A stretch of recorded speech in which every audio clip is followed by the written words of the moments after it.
Hello दोस्तों, नमस्कार। SM के दी चैनल में मैं आप सभी का दिल से बहुत बहुत स्वागत करता हूँ। फ्रेंड्स, आपने टाइटल तो पढ़ा ही रहेगा। हाँ फ्रेंड्स, कल यानी कि मंडे में को यस बैंक में गिरावट की बहुत बड़ी संभावना पॉसिबल है फ्रेंड्स, क्योंकि एक सी न्यूज़ ही सामने आई है जो कि एक नेगेटिव न्यूज़ है फ्रेंड्स। बहुत सारे लोग मुझे कंटिन्यूसली कमेंट सेक्शन में पूछते रहते, सर कोई इंट्राडे का कॉल बताओ। तो मैं हमेशा बोलता हूँ कि इंट्राडे में ऐसा नहीं करने का होता है कि रोज़ डेली कुछ ना कुछ किया जाए, बट जब भी मौका आता है तभी हम लोगों को इंट्राडे के लिए ज़रूर ट्राई करना चाहिए, क्योंकि वहाँ पे पॉसिबिलिटी बहुत ही ज़्यादा होती है। और जैसे जो मैं आज बोलने वाला हूँ कि इंट्राडे मंडे के लिए एक बहुत ही सुनहरा मौका बन सकता है। बट मैं आपको कुछ बातें क्लियर करना चाहता हूँ, कुछ डिस्क्लेमर देना चाहता हूँ, तो प्लीज़ वो ध्यान से सुनना। सबसे पहले मैं बात बताने वाला हूँ कि जो येस बैंक से रिलेटेड न्यूज़ आई है वो एक नेगेटिव है। मतलब मंडे को ये शेयर नीचे जाने की बहुत बड़ी संभावना है। तो इसीलिए अगर आपको प्रॉफिट कमाना है इंट्राडे थ्रू, तो आपको शॉर्ट पोजीशन से करना पड़ेगा, शॉर्ट सेल से करना पड़ेगा इंट्राडे ट्रेड में। सेकेंड बड़ी बात फ्रेंड्स, अगर आपको इंट्राडे ट्रेड से रिलेटेड नॉलेज नहीं है, जो कि रिटेल निवेशकों में बहुत ही कम होता है, तो प्लीज़ प्लीज़ आप ये स्टंट मत करना फ्रेंड्स, क्योंकि मैंने ये कॉल शॉर्ट पोजीशन का दिया है और अगर आपको नहीं पता रहेगा तो आप बहुत बड़े घाटे में भी जा सकते हैं। तीसरी बात, इवन दो न्यूज़ नेगेटिव है फ्रेंड्स, हम लोगों को स्टॉप लॉस लगाना है। बहुत सारे रिटेल निवेशकों की सबसे बड़ी गलती होती है कि वो स्टॉप लॉस कभी भी नहीं लगाते और बहुत बड़ा नुकसान कर लेते। और सबसे बड़ा डिस्क्लेमर होता है यही फ्रेंड्स कि जब भी शॉर्ट सेल्स से रिलेटेड, इंट्राडे ट्रेड से रिलेटेड जब भी मैं कॉल दूंगा, आपको मैं एक स्ट्रिक्टली बात बताना चाहता हूँ फ्रेंड्स, कि आपको स्टॉप लॉस लगाना ही है, लगाना ही है, क्योंकि बहुत सारे लोग नहीं लगाते। मैं बार बार रिपीट कर रहा हूँ फ्रेंड्स, क्योंकि इंट्राडे ट्रेड में शॉर्ट सेल एक बहुत ही डेंजर भी बन सकता है।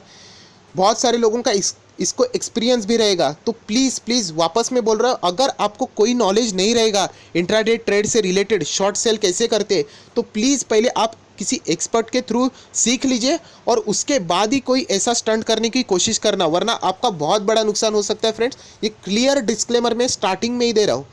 तो चलिए हम लोग वीडियो को शुरू कर देते हैं फ्रेंड्स। जैसे मैंने कहा कि मंडे को एक क्लियर कट इन्फॉर्मेशन के थ्रू हम लोग ऐसा बोल सकते हैं कि येस बैंक का शेयर एक नेगेटिव गिरावट दिखा सकता है, गिरावट दिखा सकता है। और न्यूज़ ही कुछ ऐसी है फ्रेंड्स आई सामने, जो कि मैं आपके सामने रखना चाहता हूँ। फ्रेंड्स, आप देख सकते हो कि मैंने मनी कंट्रोल साइट ओपन किए। यहाँ पे आप पढ़ सकते हो कि ये नेगेटिव न्यूज़ किसके द्वारा आई हुई है। तो आरबीआई ने एक्शन अगेंस्ट, मतलब येस बैंक के अगेंस्ट आरबीआई एक्शन ले सकती है फ्रेंड्स। आरबीआई ने येस बैंक को धमकाया है कि वो उनके ऊपर स्ट्रिक्ट एक्शन ले सकती है।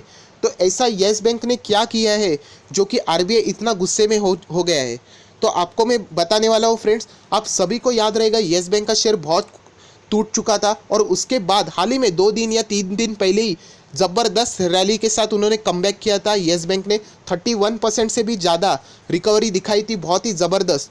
तो आप सभी को पता है कि उसकी वजह क्या थी, जो कि मैंने वीडियो भी बनाया था और उस वीडियो में भी कहा था कि आरबीआई ने येस बैंक को क्लीन चिट दी थी।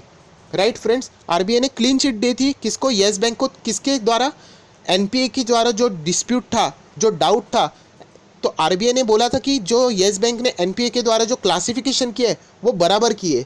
बट बट प्रॉब्लम क्या हो गया कि आरबीआई ने बोला था कि ये रिपोर्ट आपको नहीं दिखानी थी पब्लिकली, जो कि येस बैंक ने गलती कर दी कि उन्होंने दिखा दी। और रिपोर्ट क्यों दिखा दी, इसका कोई रॉकेट साइंस नहीं है ऑब्वियसली, कि येस बैंक इसका फ़ायदा उठाना चाहता था, क्योंकि एक पॉजिटिव न्यूज़ करके येस बैंक ने सबके सामने प्रेजेंट कर दी।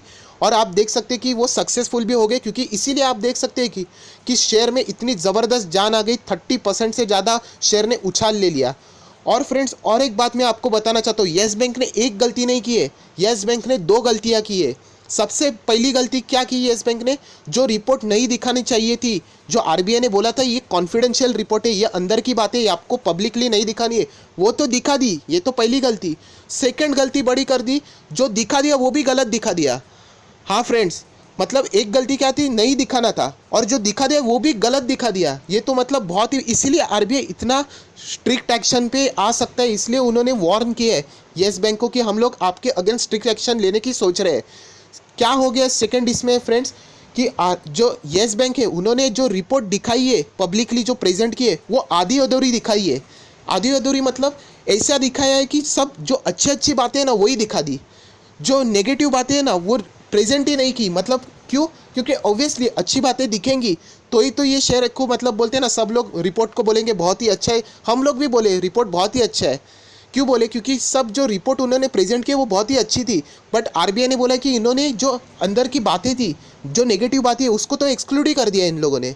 मतलब पूरा रिपोर्ट ऐसा दिख रहा है कि क्या मस्त रिपोर्ट है, तो इसीलिए आरबीआई भड़क चुका है। क्यों? क्योंकि दो गलतियां कर ली, एक तो ये दिखा नहीं थी, नहीं रिपोर्ट दिखाना अलाउड ही नहीं था, और सेकंड दिखा दी वो भी गलत दिखा दिया अपने फ़ायदे के लिए। तो इसीलिए आरबीआई ने बोला है कि हम लोग आपके अगेंस्ट स्ट्रिक्ट एक्शन ले सकते हैं फ्रेंड। आरबीआई भड़कने का बहुत ही स्वाभाविक रीज़न है, क्योंकि आरबीआई ने क्या बोला है, जो एनपीएस से रिलेटेड क्लासिफिकेशन बातें होती है वो तो आपकी ड्यूटी है प्रॉपरली करना, और आपने उसी को मतलब इतना बड़ा चढ़ा के प्रेजेंट कर दिया। ये कोई अच्छी न्यूज़ नहीं है, ये तो नॉर्मल आपका काम है, ये तो जॉब है। ये आप इतना बड़ा चढ़ा के क्यों बता रहे हो पब्लिक को? इसलिए आरबीआई बहुत ही भड़क चुका है फ्रेंड्स, और इसीलिए येस बैंक के against action, strict action RBI ले सकता है। फ्रेंड्स, आपको मैं बात बताना चाहता हूँ कि आरबीआई ने अभी तक ऐसा कोई फाइनल बोला नहीं है कि, पर आरबीआई पूरा ऐसा एक्शन में आ सकती है कि येस बैंक के अगेंस्ट वो कुछ ना कुछ पेनल्टी चार्ज कर सकती है या फिर कुछ भी कर सकती है। तो ये एक एट दैट मोमेंट, मतलब अभी के मोमेंट में, प्रेजेंट के मोमेंट में ये एक नेगेटिव बात है फ्रेंड्स, जो कि मंडे को शायद से बहुत ही मतलब एक इंडिकेशन देता है। मैं हमेशा बोलता हूँ फ्रेंड्स कि जब भी इंट्राडे करने का होता है फ्रेंड्स, इंट्राडे कभी भी रोज़ नहीं करने का होता है। रिटेल निवेशकों में एक बहुत ही गलत फहमी होती है कि इंट्राडे मतलब क्या, स्टॉक मार्केट खोल दिया करो, रोज़ करो, भले लॉस हो जाए। ऐसा नहीं फ्रेंड्स, जब हम लोगों को क्लियर अपॉर्चुनिटी दिखती है तभी इंट्राडे करने का होता है फ्रेंड्स। और जो मैं हमेशा बोलता हूँ कि स्टॉप लॉस स्ट्रिक्टली लगाने का होता है फ्रेंड्स, क्योंकि हम लोग बता नहीं सकते, शायद से उल्टा भी पड़ जाए। क्योंकि अभी तक येस बैंक, जैसे मैंने कहा कि आरबीआई ने अभी तक कोई फाइनल नहीं बोला है कि हाँ भाई तुम लोगों के इतने 10,000 करोड़ लगा दिया पेनल्टी, ऐसा कुछ भी नहीं है। पर आरबीआई ने इतना वार्न जरूर किया येस बैंक को कि हम लोग आपके अगेंस्ट कुछ ना कुछ एक्शन लेंगे, क्योंकि आपने बहुत ही एक नहीं दो गलतियाँ कर दिए, और इससे रिलेटेड उन्होंने फ़ायदा भी उठा लिया। आप देख सकते हो कि 30% स्टॉक भागा है। तो डेफिनेटली मंडे को ये बहुत ही अच्छी अपॉर्चुनिटी आप कह सकते हो जो इंट्राडे ट्रेड के लिए बन रही है, जो कि शॉर्ट पोजीशन लेके शॉर्ट सेल करके आप प्रॉफिट कमाने के लिए बहुत ही अच्छा मौका जो मुझे नज़र आ रहा है। तो मैं आपको यही कहना चाहता हूँ कि जो लोगों को शॉर्ट सेल आता है, जिन लोगों को पता है एक्चुअल में कैसे करने का, तो प्लीज़ येस बैंक में आप शॉर्ट सेल के लिए जा सकते हो फ्रेंड्स, क्योंकि एक अच्छी खासी एक इतना ओपनली न्यूज़ सामने आ रहा है, तो उसका फ़ायदा उठाने के लिए कोई गलत बात नहीं है फ्रेंड्स। और अगर ये गलत भी पड़ गया तो इतना बुरा नहीं लगना चाहिए, क्योंकि ये इतनी ओपनली न्यूज़ है। जो मैंने कहा है, गलत कब लगता है हम लोगों को, बुरा कब लगता है जब कोई न्यूज़ नहीं है और हम लोग ऐसे ही ट्राई करते हैं, तभी बुरा लगता है। पर अभी इतनी ओपनली न्यूज़ सामने आ रही है जिसकी प्रोबेबिलिटी में, जो मैं बोलता हूँ ना, बहुत ही हाई पॉसिबिलिटी है कि मंडे को येस बैंक गिर सकता है शेयर, ये नेगेटिव न्यूज़ को बेस लेके। तो इसीलिए मैंने ये वीडियो स्पेसिफिकली बनाया था कि मंडे के लिए इंट्राडे कॉल के लिए मैं पहली बार शायद से ऐसा बोल रहा हूँ आपको कि इंट्राडे ट्रेड के लिए बहुत ही अच्छा अपॉर्चुनिटी है। नहीं, हाँ, यस, 2 या 3 बार मैं ऑलरेडी इससे पहले भी बोल चुका हूँ। तो ऐसे ही मंडे में कोई एक बहुत ही अच्छी अपॉर्चुनिटी सामने दिख रही है फ्रेंड, तो आप इसके लिए जा सकते हो। सो फ्रेंड्स, वीडियो क्लोज करते वक्त आखिर में कंक्लूजन के द्वारा मैं आपको एक बार और रिमाइंड करना चाहता हूँ, अगर आपको सीरियसली नहीं पता है इंट्राडे ट्रेड से रिलेटेड तो प्लीज़ स्टंट मत करना फ्रेंड्स। बहुत लोग, मैं बहुत स्टूडेंट देख चुका हूँ, बहुत हेवी लॉस करके एग्जिट कर जाते हैं। अगर आपको नहीं पता है तो पहले सीख लेना, और जिन लोगों को पता है उन लोगों के को भी एक डिस्क्लेमर है, एक वार्निंग है फ्रेंड्स, स्टॉप लॉस स्ट्रिक्टली लगाना है आपको। विदाउट स्टॉप लॉस आपको ट्रेड नहीं करना है इंट्राडे ट्रेड, बहुत लॉस हो सकता है फ्रेंड्स। सो यही था फ्रेंड्स जो जिससे रिलेटेड मैं आपको बताना चाहता था, न्यूज़ से रिलेटेड बताना चाहता था। सो फ्रेंड्स, आई होप, आशा करता हूँ कि आपको आज का वीडियो अच्छा लगा होगा। तो प्लीज़ इस वीडियो को लाइक कीजिए, दोस्तों के साथ शेयर कीजिए, नीचे कमेंट बॉक्स में कमेंट भी कीजिए। और हाँ, अगर इस चैनल में अगर आप नए रहोगे तो इस चैनल को सब्सक्राइब भी कीजिए, और साथ ही बेल आइकन रहेगा उसके ऊपर भी क्लिक कीजिए, तो जो भी मेरा नया लेटेस्ट वीडियो रहेगा वो सबसे पहले आप ही को दिखेगा। So that's it, thank you very much दोस्तों, we will be meeting on our next video. तब तक के लिए बाय बाय।